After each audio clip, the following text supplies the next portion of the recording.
slope-intercept form, and then vertical lines as well.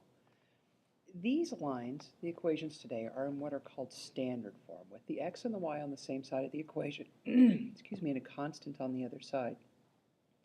Because these are not in slope-intercept form, I can't immediately just look at this equation and tell what the slope and the y-intercept are.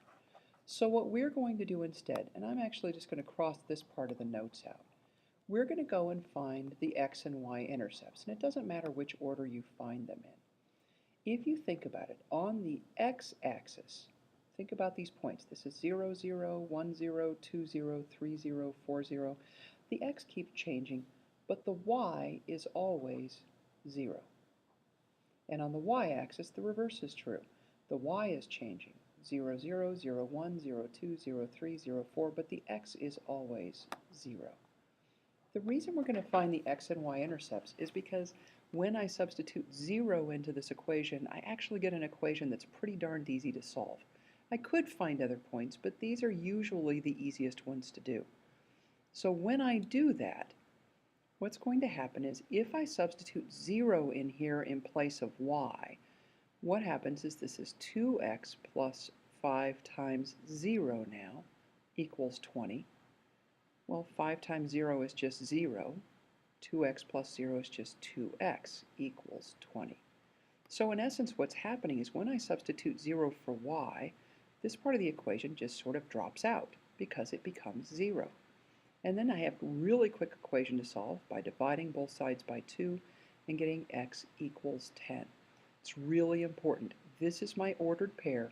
The only reason I got this equation 2x equals 20 to solve was because y was 0, and then I solved and got an x value of 10.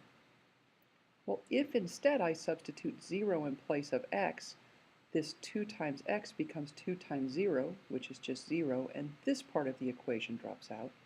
And what is left is 5 times y equals 20, which I can solve very quickly by dividing both sides by 5. So y equals 4. Again, the only reason I could get this equation was because I substituted 0 for x to begin with. So I get the point 0, 4. Well, to plot those 2 points, remember inside an ordered pair, x comes before y. The x-axis goes across y's rise or y to the sky. The y-axis goes vertically. So x is positive 10 way over here, and y is 0.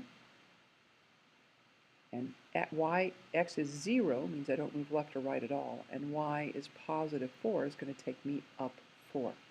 Now, as with your other graphs, as long as you are going by ones, you don't have to write the scale number in. I'm looking at my pattern. I go up 4 and over 10. I'm just going to keep that pattern going so I get a nice line in the right place.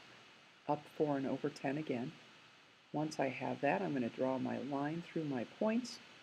Again, you should use a straight edge to do this, so put your straight edge down through your points. And then don't forget to put arrows at the end because lines are infinite, so they go on forever in both directions. In this equation, again, I'm just going to cross this out for now. If I substitute 0 in place of x, the equation that I end up with looks something like 4 times 0, and that's just 0. And what's left is a negative 1y. So negative 1 times y is positive 8. Don't forget to put the minus in front of that. When I divide both sides by negative 1, y equals negative 8. I'm going to go back now and I'm going to substitute 0 in place of my y instead. And if y was 0, this whole part of the equation becomes 0. And I'm left with the equation 4x equals 8.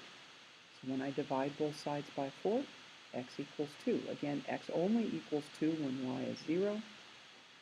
So the point where x is 2 and y is 0, make sure you do this slowly to remember which axis is which. And then the point where x is 0 and y is negative 8. Since I'm going up 8 and over 2, I'm going to continue that pattern, up 8 and over 2 again. Got out of whack there on that 1. So then I'm going to draw my line through my points. Again, you need to use a straight edge on your graph. And then arrows at the end because lines are infinite.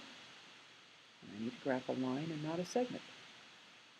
And then the last one, again ignoring this for now, if I substitute 0 for x, this part becomes 0 and I get 6y equals 30.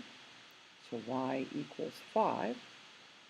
And if I substitute 0 for y, this part becomes 0 instead, and I get negative 5x equals 30, so x equals negative 6. Negative 6 on the x-axis is here, negative 6, 0. 0, positive 5 is here. I'm going to draw my line through my points.